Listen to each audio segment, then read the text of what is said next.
A tribute to a legend from a different sport. A clearly emotional Nick Kyrgios made his way onto Rod Laver Arena wearing Kobe Bryant's number. But it was the world number one, Rafael Nadal, who had Kyrgios' number from the start. He helped pumped up his Rafa. The Aussie's serve was firing, but the frustration levels were rising too, as Nadal gave nothing away. The Spaniard taking the first set 6-3. Nadal has the game.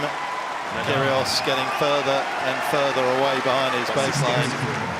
There were few easy points for Kyrgios as Nadal turned defence into offence. But the Australian was up to the task, stealing a break. He's made it. On the right baseline. And the Australian fans erupt. And the second set. And again, he sends Nadal the wrong way. 6 games We're in a set apiece here. It was entertaining tennis with both players on their game.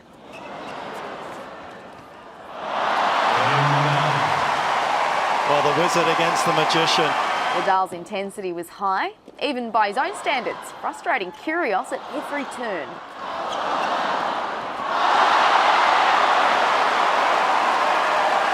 Did he just miss the easiest one? He took the third in a tiebreaker. It feels like everything to Rafael Nadal, and understandably so. A lead of 2 sets to 1.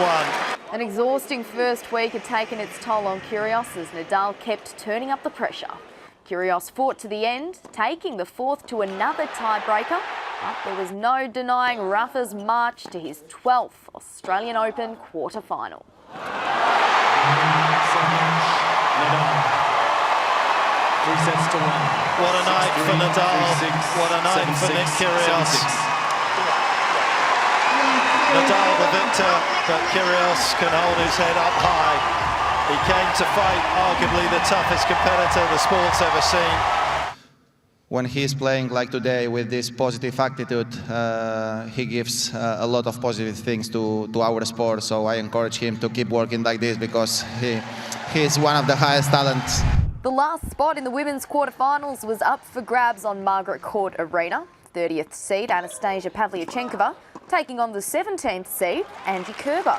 Pavlyuchenkova was well on top early, holding a double break.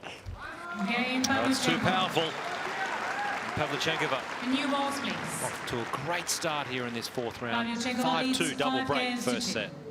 But you can't underestimate the fighting qualities of the 2016 Australian Open champion as she climbed her way back into the set, taking the tiebreaker. Oh, what a set from the former champion, Angie Kerber. 7 games to 6. Down 5-2 double break, and she's found her way back in and takes it 7 games to 6. Pavlyuchenkova lifted her game and she didn't let the second set slip, winning the tiebreak. Oh, what a point! She kept the pressure on, breaking Kerber twice early in the decider. The German battled hard but couldn't peg it back. Finishes it off in style. That's a big win. Anastasia Pavlyuchenkova. Too good for Angie Kerber. It was extremely tough, and I was a couple points of losing the match, actually. In my head, I lost a couple of times during the match, so I'm really happy to be standing here right now and that I got a win. Alexander Zverev is into his first Australian Open quarter-final after a solid win over Russian Andrei Rublev. Zverev hasn't dropped a set all tournament. He'll face Stan Wawrinka in the quarters. Zverev, Masterclass. 3 sets to 1, 6-4, 6-4, 6-4. For the first time in his career, Sasha makes it through to the quarterfinals down under. I've played against very good opponents so far this week, and we'll see. But there's only the 8 best players in the world left, so I think everybody who's still here has a chance. The doubles hit Rod Laver Arena with Australian wildcards James Duckworth and Mark Polmans taking on Alexander Bublik and Mikhail Kukushkin. The Kazakh pair were too strong, advancing in 2. Oh, he's missed it! What a moment for this Kazakh team. Their first doubles semi-final at a major.